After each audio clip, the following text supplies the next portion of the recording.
சிவாய நம திருச்சிற்றம்பலம். We all are getting into this vicious cycle of birth and death. And when we ask someone about what is the reason for our birth and death, and at the same time all the sufferings that we are going through, it is inevitable for someone to talk something other than karma. So we all know the main reason behind our birth and death is karma, our karmic effect. This karma has been classified into 3 segments. One is called as Sanchita karma, which is something like the bank balance which we already have from our past lives. Another one is Prarabdha karma, which is basically the one that we are having right now and we are going through right now. The one that we are going through, or rather enjoying the good and bad effects of it. And the third category is called as Agamya karma, which is basically talking about something new that is yet to be created. Now, why is this new karma being created? It is because of the way how we are going through this karma in this birth. When I'm going through a pain, am I surrendering myself to Lord Shiva? Or am I scolding the person and I'm scolding everyone else around me? The moment I'm scolding others, I start accumulating karma. And that becomes my new karma. So the reason for our birth is karma, because we need to get rid of that karma. That is the reason we are bringing some from the Sanchita. We are taking this birth, which becomes Prarabdham.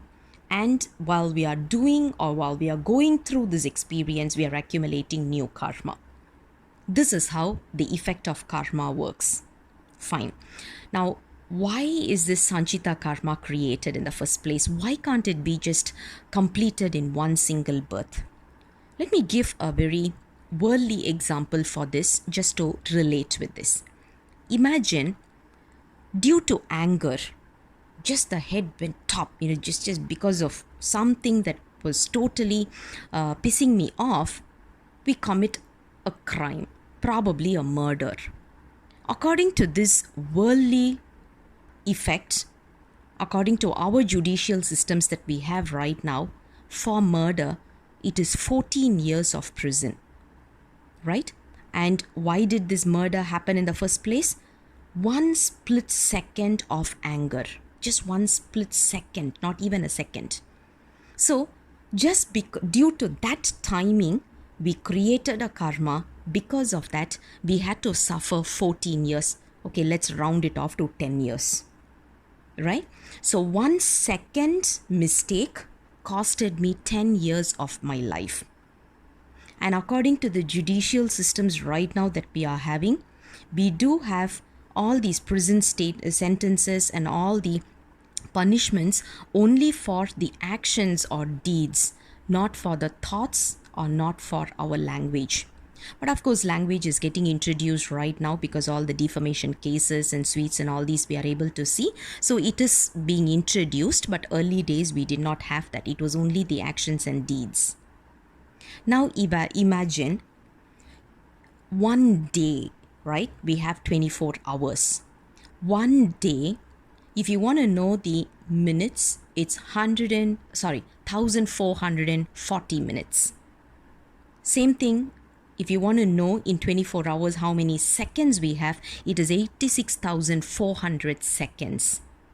Now, multiply that with 365, which is the days in a year.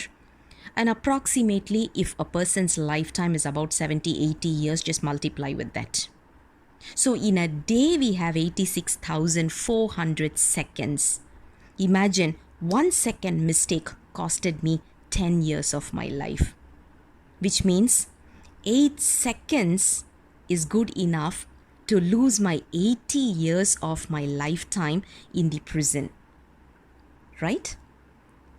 This is something which is very hypothetical because we are talking about only the deed.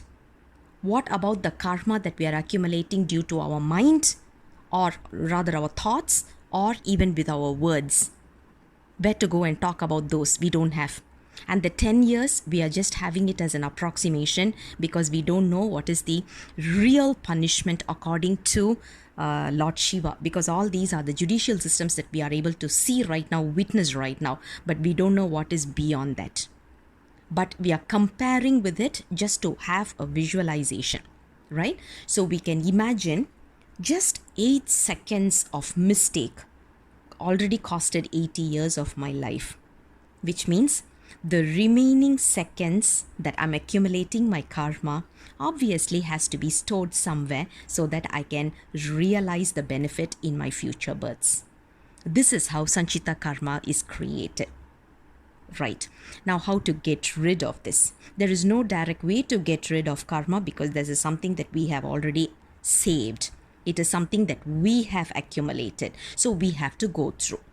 If, according to our karma, we have to walk in a hot sun, probably by doing some, effect and all these, probably Lord Shiva will give us a beautiful sandals so that we don't get the heat. But we have to obviously walk in the sun, but just that we won't be affected by that. Now, what is the action that we have to do for this? Read thirupathigams. If you look at the Tirumurai, which is from the 7th Tirumurai, there is one Pathigam which is written to the place, holy place called as Thiruthurutiyum Thiru Velvikudiyum. When you read that Pathigam, Nambi Arurar clearly states all our Sanchita karma will be eradicated.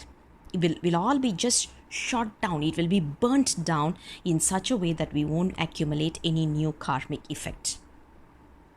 Now again, our logical mind will have a question.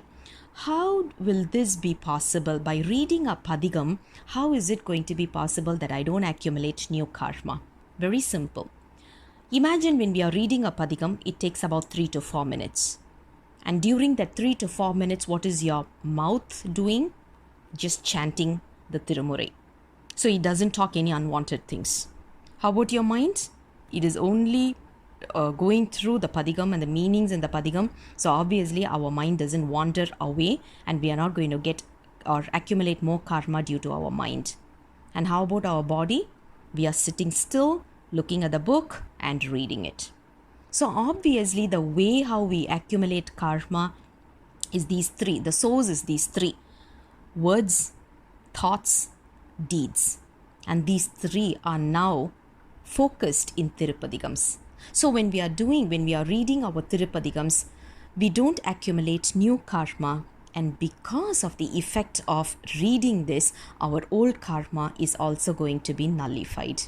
Not all, obviously, but slowly it will be nullified one at a time. So read Thirupathigams, read all the Tirumurai and get ourselves out of this karmic effect. Sivaya Nama, Tiruchitrambalam.